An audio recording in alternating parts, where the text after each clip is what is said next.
सच और झूठ के बीच की दीवार अब बहुत पतली हो चुकी है, इतनी पतली कि जरा सी हवा भी उसे गिरा सकती है। और अब बस एक ही रास्ता बचा है जहां जाकर हमें असलियत का चेहरा दिख सकता है।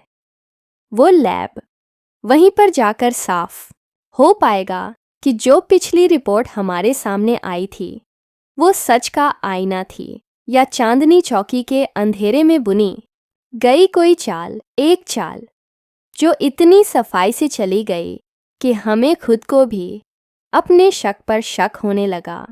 लेकिन शक, वो जो मन के किसी कोने में बैठकर धीरे धीरे पूरे विश्वास को जला देता है, वो अब बस शक नहीं रहा।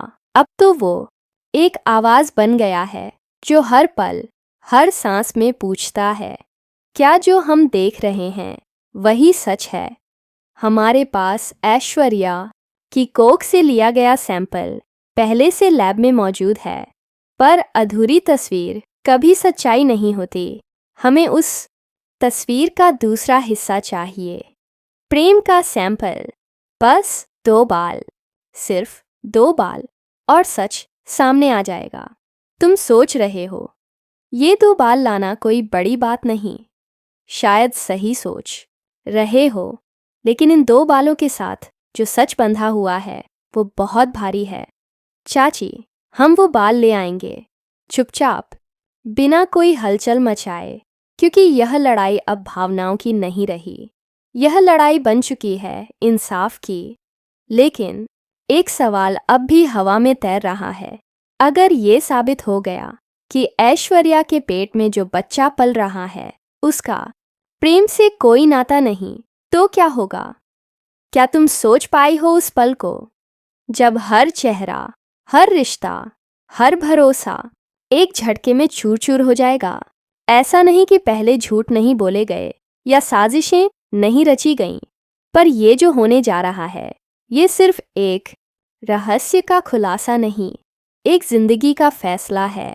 उस दिन जब सच का पर्दा हटेगा तो सिर्फ ऐश्वर्या नहीं, पूरे घर की नींव हिल जाएगी। उसकी इज्जत जो आज सिर पर सजी हुई है, शायद कल किसी के पैरों के नीचे कुचली जाएगी। और तब ना कोई आवाज़ बची होगी, ना कोई सफाई, ना कोई बहाना, केवल एक सन्नाटा जिसमें हर किसी को अपनी अपनी गलतियों की गूंज सुनाई देगी। तब शायद कोई पूछे, क्या ये वही ऐश्वर्या है जिस पर हमने आंख मूंद कर भरोसा किया था, या फिर वो भी एक चेहरा था जो वक्त आने पर हमें पहचानने से इनकार कर देगा? हर रिश्ता एक धागे की तरह होता है, मजबूत भी और नाजुक भी, और जब सच्चाई की कैंची चलती है तो कभी वो धागा बचता है और कभी सब कुछ टूट जाता है। अब बस इंतज़ार है उस टेस्ट का, उस आखिरी सच का जो या तो सब कुछ साफ कर देगा या फिर ऐसा जहर घोल देगा जो बरसों तक रिश्तों की रगों में बहता रहेगा। क्या तुम तैयार हो? क्योंकि जब हकीकत सामने आती है तो सिर्फ चेहरे नहीं बदलते, कहानियां बदल जाती हैं।